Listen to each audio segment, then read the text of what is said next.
Exams का season है और पढ़ाई बहुत करनी है, तो बेल आइकन दबाइए और चैनल को सब्सक्राइब कीजिए, और वरना जो है माता रानी कृपा नहीं देगी आए।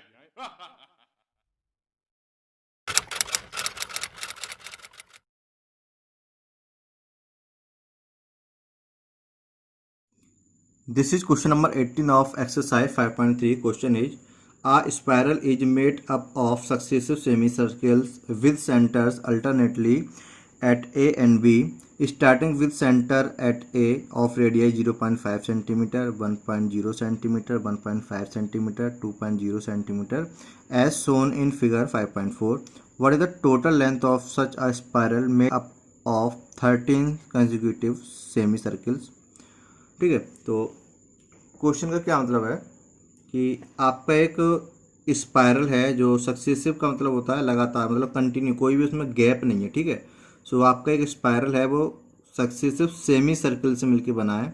और स्पायरल आपका जो एक शेप है वो आप समझिए जैसे आपका एक वो आते हैं मॉर्टिन्स वगैरह के मच्छरों को भगाने वाले कॉइल्स आते हैं। ठीक है, तो आपकी सेम वही शेप है स्पायरल की। ठीक है, जैसे आपकी मॉर्टिन की कॉइल्स वाली जो शेप होती है। ठीक है, तो इसमें आपके जो सक्सेसिव सेमी सर्कल्स हैं और इनके जो सेंटर्स हैं सेमी सर्कल्स के वो A and B alternately change हो रहा है। ठीक है, पहला सेमी सर्कल उसका ए, दूसरा उसका बी, तीसरा उसका ए, फिर ऐसे अल्टरनेटली चेंज हो रहा है। ठीक है, स्टार्टिंग विद सेंटर एट ए, जो आपका सेंटर एट जो आपका फर्स्ट सेंटर है ए, उससे जो फर्स्ट रेडियाई है वो 0.5 सेंटीमीटर है। देन सेकंड जो आपका सेंटर बी है उसके लिए 1 सेंटीमीटर।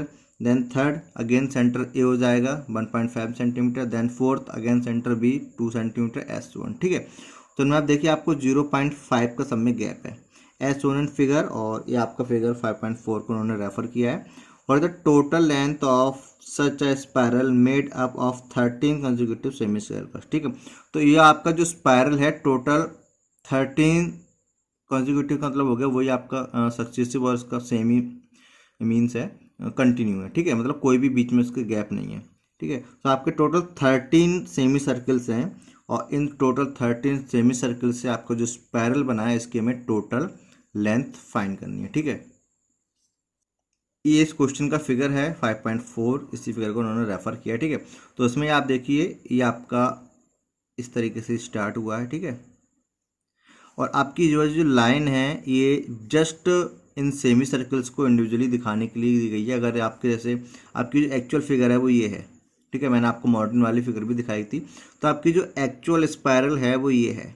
ठीक है, और इसमें जो एक्चुअल में ये वाली जो लाइन है वो नहीं है। ठीक है, ये वाली जो लाइन आपके दिखाई गई है वो ओनली ये जो आपको सेमी सर्कल दिख रहे हैं इनको क्लियर करने के लिए दिखाई गई है। ठीक है, अब देखिए इसमें आपको कहीं भी सेमी सर्कल प्रॉपर नहीं दिख रहे होंगे। ठीक है, क्योंकि यहाँ पे हमने ये वाली लाइन ड्रॉ नहीं की है। ठीक है, तो ये वाली जो लाइन ड्रॉ की गई है वो जस्ट आपको केवल ये जो आपके सेमी सर्कल्स हैं इनको क्लियरली रिप्रेजेंट करने के लिए ड्रॉ हुई है। ठीक है, सो इस लाइन का और कोई यूज नहीं है। ठीक है, नाउ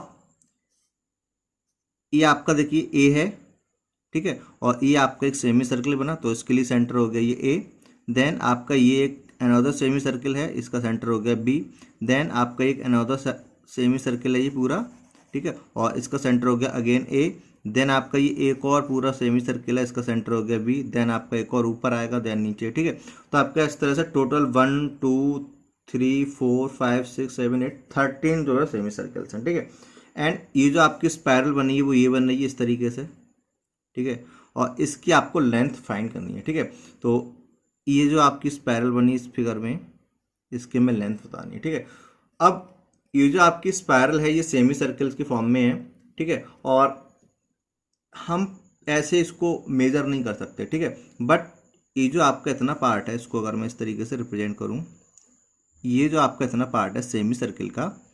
ठीक है, आपको पता होगा जो आपका पूरा सर्कल होता है, ठीक है, उसकी ये वाली जो बाउंड्री होती है, ठीक है, इसको हम क्या बोलते हैं, सरकमफ्रेंस या पेरीमीटर। ठीक है, वैसे हम इसको कोई भी आपके नॉर्मल फिगर है उसके लिए हम पेरीमीटर बोलते हैं, बट सर्कल के केस में हम इसको सरकमफ्रेंस बोलते हैं। ठीक है, तो ये वाली जो इसकी जो आउटर साइड है जिस पे हम वॉक कर सकते हैं, इस पे हम चल सकते हैं, ठीक है, इसको हम क्या बोलते हैं, सरकमफ्रेंस। ठीक है, सेम इसके केस में भी ये आपकी पूरी क्या होगी, सरकमफ्रेंस, बट ये आपकी हाफ है। ठीक है। तो जो हाफ आपका जो ये सेमी सर्कल बना, इसकी ये जो लेंथ होगी वो क्या होगी, इसकी सरकमफ्रेंस होगी, ठीक है। सो आपके जो पूरा अगर आपका ये सर्कल होता, इस केस में जो आपकी सरकमफ्रेंस होती है वो होती है 2πr, ठीक है। और इस केस में ये आपका हाफ है, तो यहाँ से लेके यहाँ तक हमें मेजर करनी है हाफ ओनली, ठीक है। तो इस केस में ये जो आपका हाफ है इसकी हो जाएगी 2πr, और इसको हाफ कर दो तो 2πr/2 से ये आपकी हो जाएगी ओनली πr, ठीक है।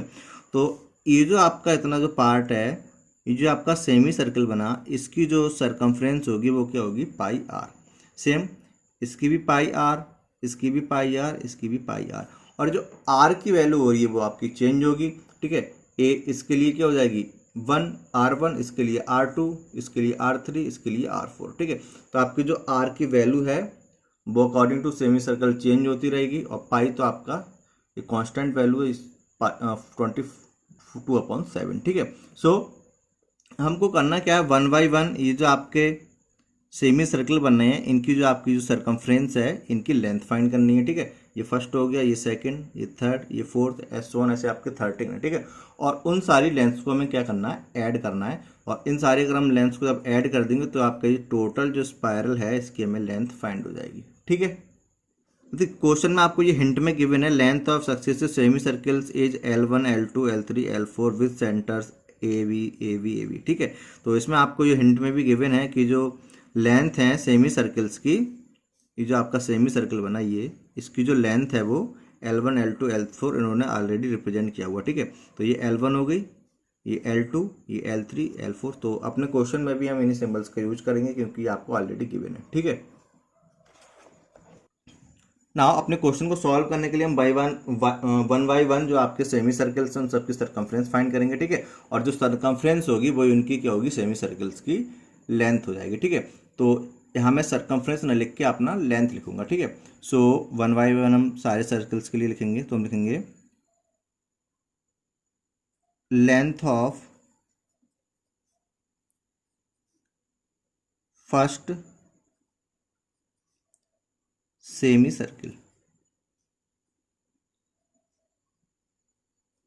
ठीक है। मैंने लेंथ वर्ड का यूज किया है, यहाँ पे मैंने सरकमफ्रेंस का यूज नहीं किया, ठीक है, क्योंकि हमें उसकी जो लेंथ है वो सरकमफ्रेंस ही होती है, तो वही हमें फाइंड करनी है, ठीक है। तो मैंने यहाँ पे लेंथ वर्ड का यूज किया, सरकमफ्रेंस का नहीं। इजिकल टू वो आपकी क्या होगी, पाई, यहाँ पे मैंने L1 भी लिख देता हूँ क्योंकि आपका L1 L2 ये क्वेश्चन में गिवन है, ठीक है। तो length of first semi circle L1 equal to ये आपकी हो जाएगी πr1, ठीक है। तो देखो मैंने ये आपका जो r लग रहा है ये एक्चुअल में पाई है और ये आपका r है, ठीक है। तो πr1 एंड आपकी जो रेडियस है वो क्वेश्चन में 0.5, 1.5 आपकी गिवन है, ठीक है। तो इस केस में आपकी पाई और R1 की वैल्यू आपकी हो जाएगी 0.5, ठीक है। तो यहाँ पे आपका कोई साइन नहीं, इट मीन्स यहाँ पे आपका मल्टीप्लाई का साइन है, तो 0.5 की हम पाई से मल्टीप्लाई करेंगे तो आपका हो जाएगा 0.5 पाई, ठीक है। अब यहाँ पे एक चीज़ और देखिए, मैंने यहाँ पे पाई की वैल्यू पुट नहीं की है, आप चाहें तो यहाँ पाई की वैल्यू पुट कर सकते हैं 22/7, बट उससे आपको बहुत ज़्यादा फायदा नहीं होने वाला, बल्कि आपका क्वेश्चन बहुत ज़्यादा लेंदी हो जाएगा, कॉम्प्लिकेटेड हो जाएगा, ठीक है। तो मैं आपको ये सजेस्ट करूँगा कि मैंने पाई की वैल्यू नहीं लिखी है तो आप भी पाई की वैल्यू ना लिखें, जो हमारा फाइनल आंसर आएगा वहाँ पे हम वैल्यू पुट करके अपना आंसर लेके आएंगे, ठीक है। सो मैं यहाँ पे वैल्यू पुट नहीं कर रहा, ठीक है। नाउ ऐसे आपको हो जाएगा length of second semi circle, वो आपकी हो जाएगी L2, तो वो आपकी हो जाएगी πr2, ठीक है। सो ये आपका हो जाएगा πr2 की वैल्यू क्या है 1.0, ठीक है। 1.0 का मतलब 1 हो गया, और 1 की पाई से मल्टीप्लाई होगी तो पाई, ठीक है। और ये आपके सारे सेंटीमीटर में है, क्योंकि जो आपकी रेडियस है वो सेंटीमीटर में गिवन है। ऐसे अब जब आपको हो जाएगा length of third semi circle, और इसकी हो जाएगी L3 इजिकल टू, ये आपका हो जाएगा πr3 इजिकल टू पाई, और R3 की वैल्यू है 1.5 इजिकल टू 1.5 की पाई से मल्टीप्लाई करेंगे, मल्टीप्लाई का साइन है, ये आपको हो जाएगा 1.5 पाई सेंटीमीटर, ठीक है। ऐसे आपको हो जाएगा length of fourth semi circle, ये आपका हो जाएगा L4 इजिकल टू πr4, ये आपका हो जाएगा पाई एंड R4 की वैल्यू 2.0, ये आपको हो जाएगा 2.0 का मतलब हो गया 2 पाई सेंटीमीटर। ठीक है, और हमको अब ये 4 टर्म हैं AP के मिल चुके हैं। ठीक है, अब आप यहाँ पे देखिए 0.5 और यहाँ पे आपका कुछ भी नहीं, इट मीन्स यहाँ पे आपका 1 होगा। ठीक है, तो 0.5 1 1.5 और ये आपका 2, तो इन सब में आपने देखा कि 0.5 का डिफरेंस है। ठीक है, 1 में से 0.5 आप माइनस करेंगे 0.5 आएगा, 1.5 में से 1 0.5, 2 में से 1.5 0.5। ठीक है, तो इनका जो कॉमन डिफरेंस है वो सेम है। ठीक है, तो इसलिए आपके एक AP फॉर्म हो रही है। ठीक है, तो बस मैंने 4 ही टर्म फाइंड किए हैं, बाकी मैंने नहीं किया। तो मैं अपने यहाँ पे मैं डायरेक्ट लिख रहा हूँ हेयर, मैंने चेक नहीं किया है। ठीक है, बस हम डायरेक्ट लिख रहे हैं, वो हमने पता चल गया कि ये AP है। ठीक है, हेयर 0.5 पाई और पाई 1.5 pi 2 pi are in AP। ठीक है, ये आपके जो है वो AP में है। ठीक है, सॉरी SO ऑन आएगा यहाँ पे क्योंकि आपकी पूरी AP फॉर्म है। ठीक है, here 0.5 pi 1.5 pi 2 pi SO on are in AP। ठीक है, और अब हम AP के फर्स्ट टर्म लिखेंगे, A इजिकल टू क्या है AP का फर्स्ट टर्म 0.5 पाई, एंड आपका जो D है कॉमन डिफरेंस वो क्या है A2 माइनस A1 होता है, तो 1.5 पाई, सॉरी ओनली ये पाई।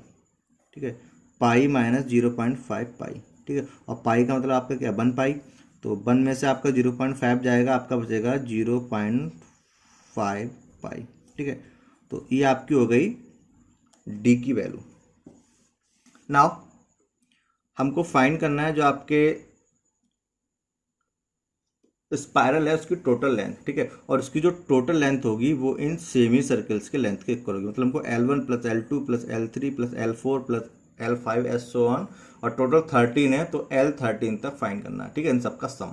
ठीक है, और आपकी ये AP बन रही है, तो इसका मतलब है हमको इस AP का सम फाइंड करना है। ठीक है, तो AP के सम के लिए हम यूज करते हैं SN equal to N/2 2A plus N-1 into D।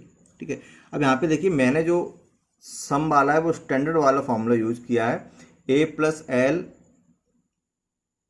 ठीक है, या AN प्लस A वाला मैंने यूज नहीं किया। क्यों? क्योंकि मुझे यहाँ पे ना ही तो AN की वैल्यू फाइंड है ना ही L की। आप चाहें तो 13th डायरेक्ट फाइंड करके L की वैल्यू फाइंड कर सकते हैं, बट मैंने नहीं की है। ठीक है, सो हम इसको स्टैंडर्ड से ही करेंगे सॉल्व। सो N की वैल्यू क्या है, टोटल 13 है, तो 13 हो जाएगी L की वैल्यू, तो 13/2 2 इंटू A की वैल्यू 0.5 पाई प्लस N-1 13-1 और D की वैल्यू भी 0.5 पाई। ठीक है, तो ये आपका हो जाएगा 13/2, 2 की 0 से मल्टीप्लाई होगी तो आपका हो जाएगा ये 1.0 पाई, प्लस ये आपका हो जाएगा 12 इंटू 13 में से बन जाएगा 12, यहाँ पे मल्टीप्लाई का साइन होगा, 12 इंटू 0.5 पाई। ठीक है, ये आपको हो जाएगा 13/2 और 1.0 पाई का मतलब एक्चुअल में 1 पाई हो गया, मतलब पाई। ठीक है, 1.0 मतलब 1, तो 1 पाई को हम ओनली पाई भी लिख सकते हैं, प्लस 12 5 जा 60, तो ये आपका हो जाएगा 60.0 पाई। ठीक है, एंड 13/2 पाई प्लस देखिए 60.0 पाई, ये एक्चुअल में आपका ओनली 60 है। ठीक है, क्योंकि इसकी कोई वैल्यू नहीं है, तो ये आपका हो गया ओनली 60 पाई। यहाँ से ये आपको हो जाएगा 13/2 इंटू 1 पाई और 60 पाई, ये आपका हो जाएगा 61 पाई। ठीक है, अब हम पाई की वैल्यू पुट करेंगे क्योंकि अब हमारे पास आगे कोई ऑप्शन है नहीं, तो ये आपका सिंपलेस्ट फॉर्म आ चुकी है। अब हम पाई की वैल्यू पुट करेंगे इंटू 61 और पाई की वैल्यू 22/7। ठीक है, सॉरी आपकी मिस्टेक होगी, यहाँ पे आपका होगा 6.0 आएगा। ठीक है, 12 5 60 होता है 6.0, तो ये आपका ओनली 6 हो जाएगा। ठीक है, एंड 6 प्लस ये 1 पाई आपको हो जाएगा ये 7 पाई। ठीक है, तो ये आपको हो जाएगा 13/2 इंटू 7 पाई। अब हम वैल्यू पुट करेंगे तो 13/2 इंटू 7 इंटू पाई की वैल्यू 22/7, तो 7 1 जा 7, ये आपके सही हो गए, 7 1 जा 7, वो 2 1 जा 2 और ये 11। ठीक है, तो ये आपका हो गया 13 इंटू 11। ठीक है, सो 13 इंटू 11 आपका हो जाएगा 11 3 जा 33 और 11 1 जा 11 एंड 3 आपका हो जाएगा 143, ठीक है, सेंटीमीटर एस एन, ठीक है।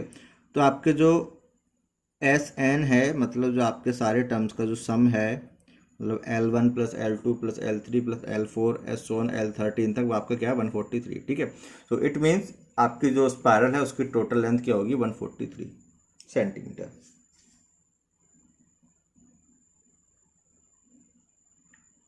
तो अपने फाइनल आंसर में लिखेंगे so total length of spiral is equal to 143 centimetre, ठीक है।